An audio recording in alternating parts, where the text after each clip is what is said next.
have returned to the continent of Africa in search of their historical and spiritual roots.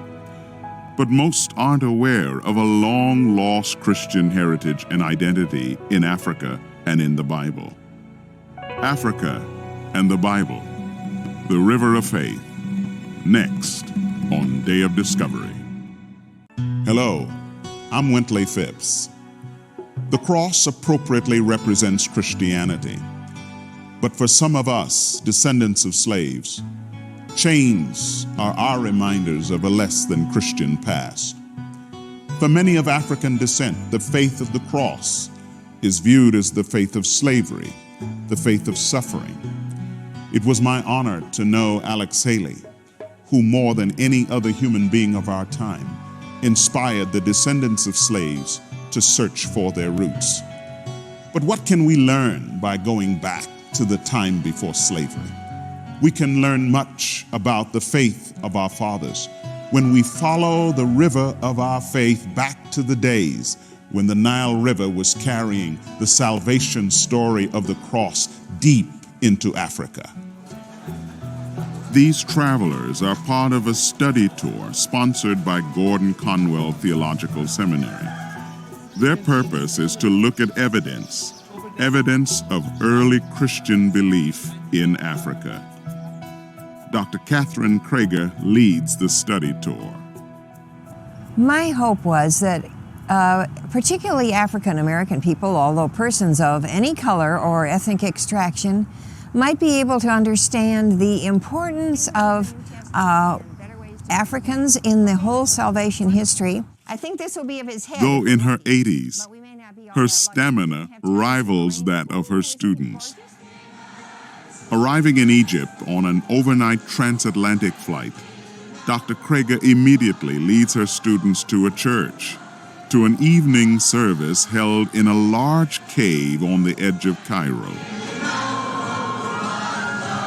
The singing echoes around the cave, filling up the space. The experience is unlike anything those on the study tour have ever encountered, for they have never joined people like these in a place like this. These Arab worshippers are the garbage collectors of Cairo. In the light of day, several from the study tour return to the cave church.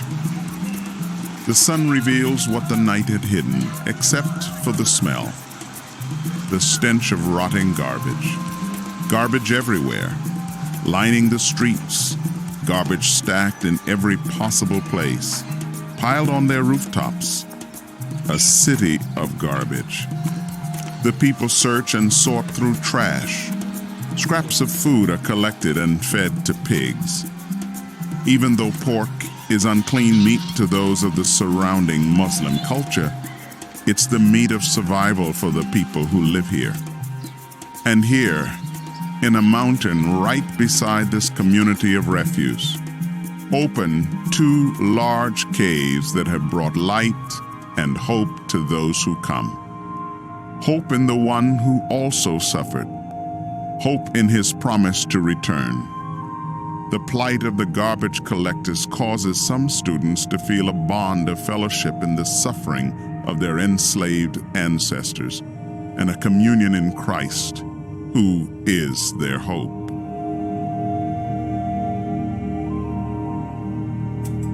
Nearby, the study tour visits a landmark that gives a different sort of hope to the followers of Islam, the Muhammad Ali Mosque.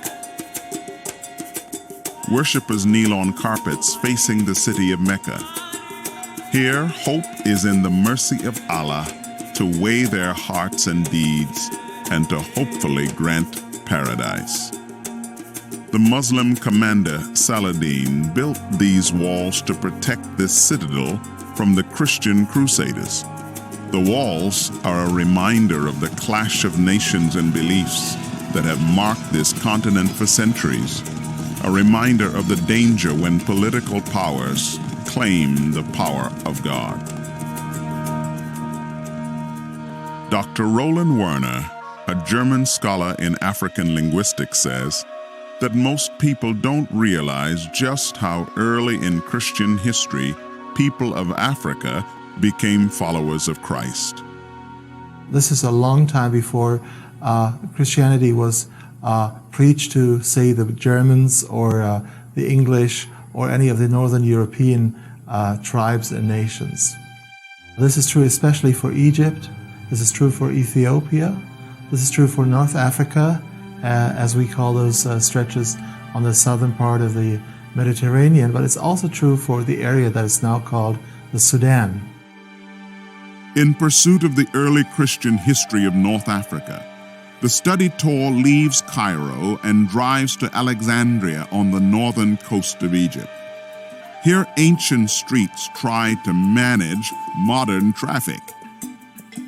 The city opens up along its shoreline, revealing a picturesque skyline and colorful harbor with boats and buildings, reminders of the grand history of this place. Alexandria was a Greek city founded by Alexander the Great in 330 BC.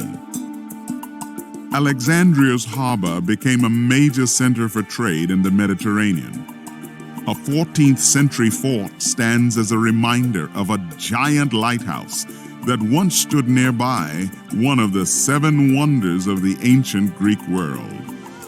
An earthquake buried its light and tower in the sea. What most people don't know is how bright the light of the Christian faith began to shine from this region, light that helped to change even the Roman Empire. Alexandria became the second largest city in the Roman Empire. The remains of a Roman theater with its gray and white marble benches are evidence of their presence. Chiseled crosses mark the time when this structure was converted to a church between the 2nd and 4th century AD. And from that time forward, many ethnically diverse Christian leaders across northern Africa would help to shape and refine the foundational teachings of the faith they had come to embrace.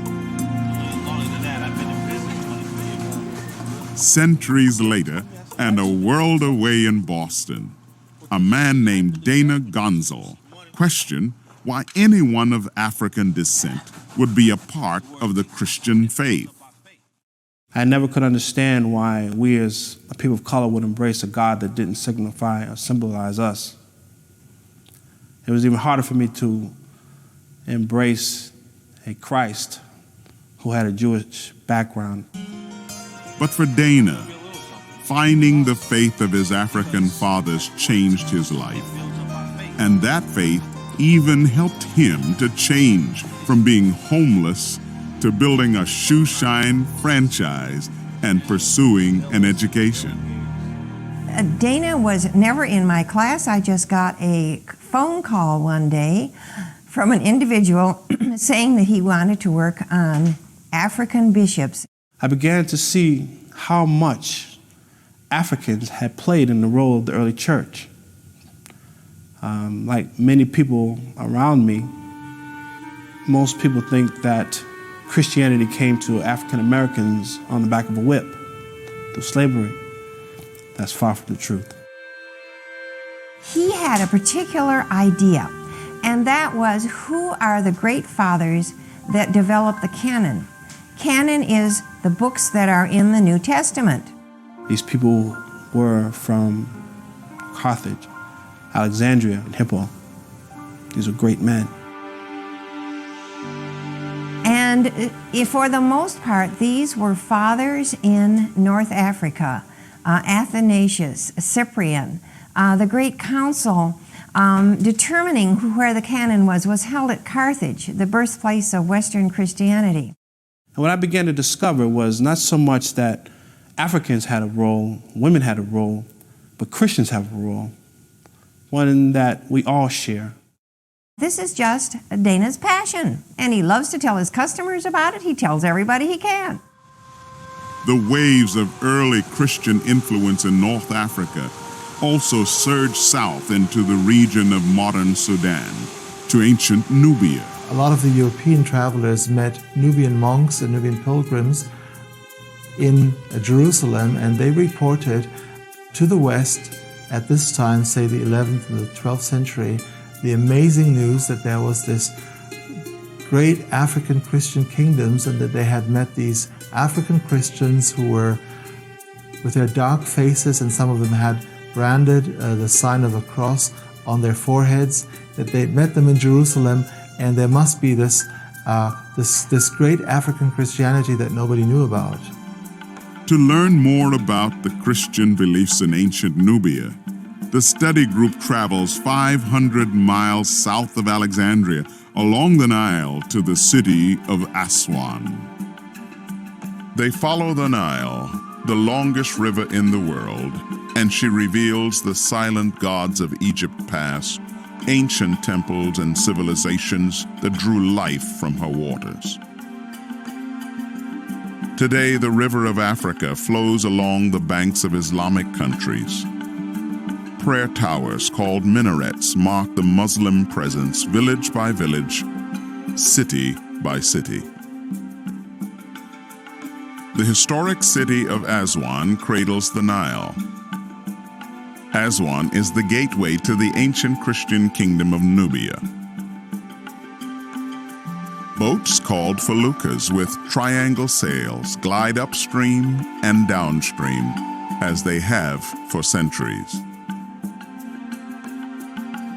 Here in Aswan, a German named Gerald Lausch will provide the study tour with more facts about the culture and history of the Nubian people.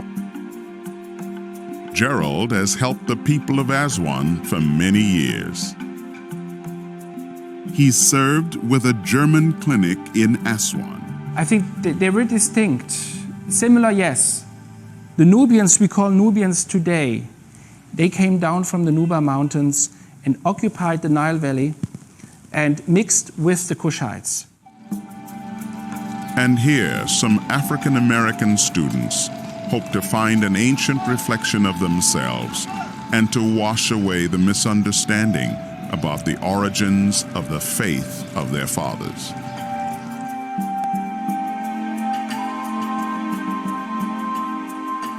Today, the faith of most Nubians near Aswan is Islam. Gerald brought Glenn, one of the study tour students, with him to a nearby Nubian village. It was amazing that most people thought that I was Nubian and directly from Africa. The only way they didn't know the difference is when I spoke, because I couldn't speak Arabic. My family. هنشرب شاي باللبن. ماشي جايين.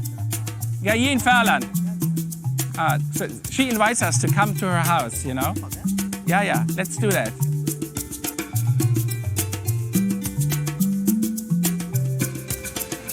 يا أهلا وسهلا. ازيك؟ أخبارك؟ كيف الحال؟ الحمد لله.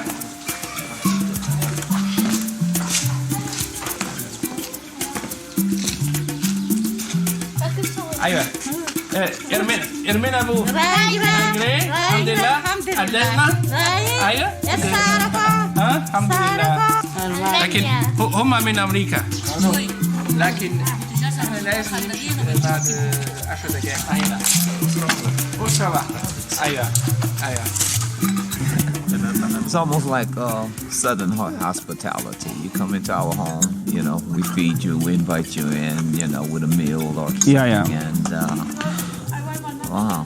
No, they are very generous. The least is that you have to drink something. Nubian homes are always ready for company. Tea is always served. The offer of hospitality gave them time to absorb the culture and circumstances of their gracious host. The women keep a modest distance. They invite Gerald and Glenn to tour the private areas of the home. At one end of the courtyard, they're shown a guest room. From the rooftop, they view the village. Other homes with courtyards can be seen. Nubian villages have always stretched out close along the river, their source of life.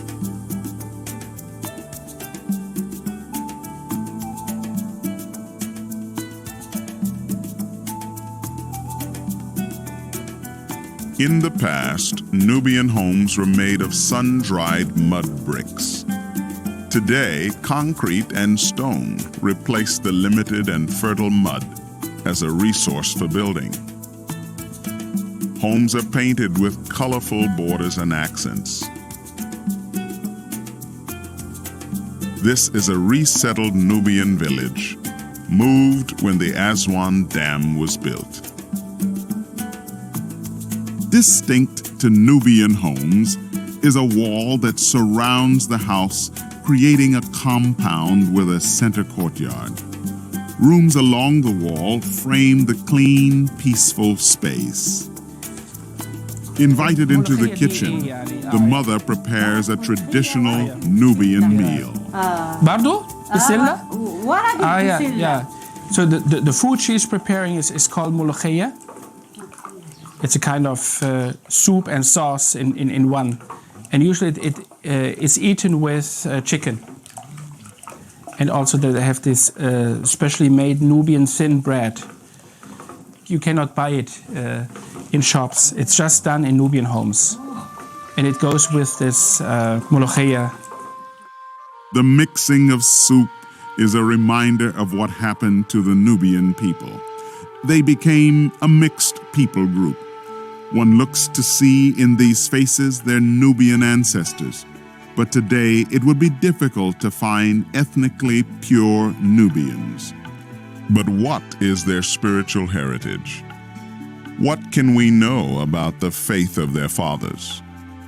What remains of the river of Christian faith that once flowed past Nubian homes? For centuries now, Islam has been the faith of these homes. The courtyards of Nubian houses are made of mud bricks, then completely covered with the fine desert sand, then brushed carpet smooth. Not even a footprint is left. And under the desert sand, not far from here, remarkable evidence of a Nubian Christian kingdom was discovered. Discovered just before being buried forever by the rising waters of the Aswan Dam, which created Lake Nassar that stretches 312 miles in length. But just a few days before they wanted to quit working there, they came across an astonishing discovery. They found this fresco emerging out of the sand, and as they carried away more and more sand, suddenly they saw these beautiful colors, and they saw the Archangel Michael spreading his enormous wings 2.5 yards on either side.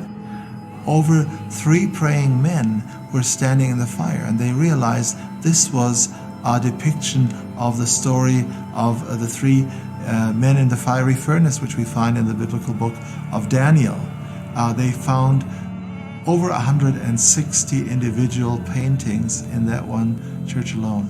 And as this began to unfold, the world started to realize that this was a forgotten part of African church history, and that this was very important.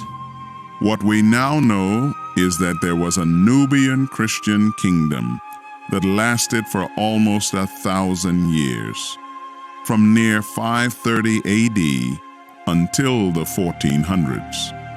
The Nubian Christians, like Christians everywhere, believed in the basic facts of the Bible. They believed that God had showed himself in Jesus Christ. They believed in the virgin birth, the cross, the passion, the resurrection. They believed that Jesus Christ would come again. But there were some things that they were especially intrigued with, and one was the cross. The cross being the symbol of God's victory over the forces of evil. And so we find a lot of crosses depicted, and they're not seen so much as a sign of the passion, but more of the overcoming power, the victory that Jesus had won on the cross over sin and the devil and the world.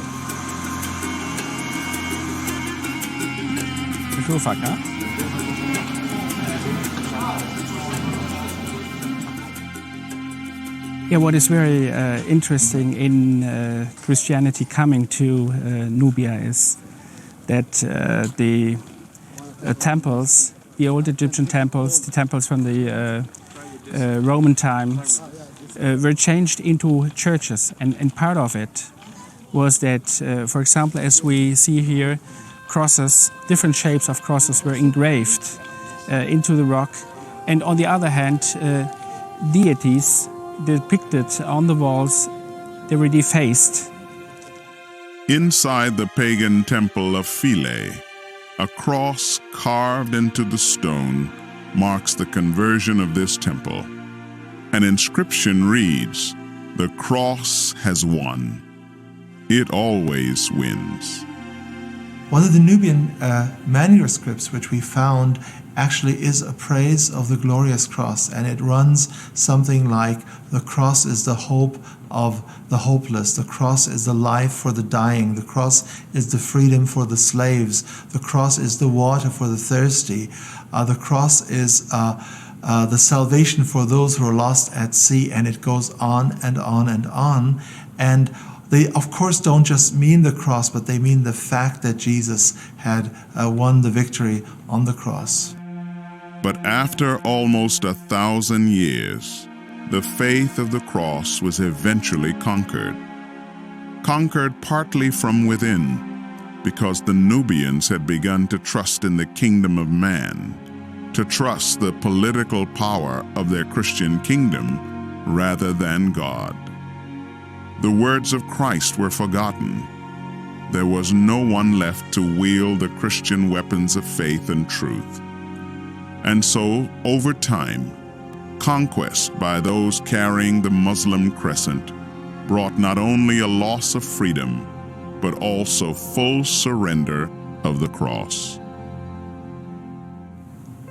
Even today we find traces of Christianity in the Sudan. One of the customs of the Nubian people along the River Nile is that when a child is born, the mother or some relatives will carry him or her to the Nile. They will put water over the child's face 3 times, and they will say something like, "I baptize you with the baptism of John," not knowing what that means, but it's a custom that has just been handed on through the generations. Another thing that we find a lot is that if a child is ill, they will take some oil or some butter or some flour and make the sign of the cross on the child's belly with this in order to ward off evil spirits or sickness. So the sign of the cross is still there, and even in the language we find remnants of the Christian times. Their name for Sunday is Kirage, which is the Lord's Day in Greek, Kyriake. So they even call the Sunday the Lord's Day in the Nubian language nowadays. But of course, the knowledge of what all of this really means has been lost. Just before their flight home, the study tour visits an Arab-speaking Christian church in the center of Cairo. Headsets provide translation. And even though language may be a barrier with these worshipers, the Spirit of Christ makes them one. One with distant brothers and sisters that means more to them now than it ever has before. One of the things that struck me in terms of the Black experience in the Black church is that often, slavery is the first time that we speak of, Christianity being present as our experience. But this journey, this study tour has helped me to connect with the actual roots of Christianity and of Judaism. What I love about this trip is that we're able, and I think can be confusing for other people, is how we can say, I'm Black and I'm proud and I have a rich history, and that rich history is a part of the gospel. And some people might take that as, ethnocentrism or whatever else, but I don't see it that way. I see it as it's pride in the way that God has made us. And my vision is, the implications that this trip has on how we do church today and how we relate to each other's body today is that all of us can say that I'm white and I'm proud, I'm Hispanic and I'm proud, I'm Asian and I'm proud. And these things are not divisive, but they're celebrating these differences. All of it plays a part in the body of Christ. What we've seen is that the faith of the followers of Jesus lasted for centuries. But we've also seen that the faith of our fathers can be lost. Lost because of outside influences. Lost from within, generation by generation, simply by drifting away from the word of truth. My prayer is that Christian descendants of those slaves will now rest on the river of our ancient faith and become a collective voice of reconciliation, proving once again that the salvation provided through the glorious cross of Jesus Christ is offered to people of all races and all nations. I'm Wintley Phipps.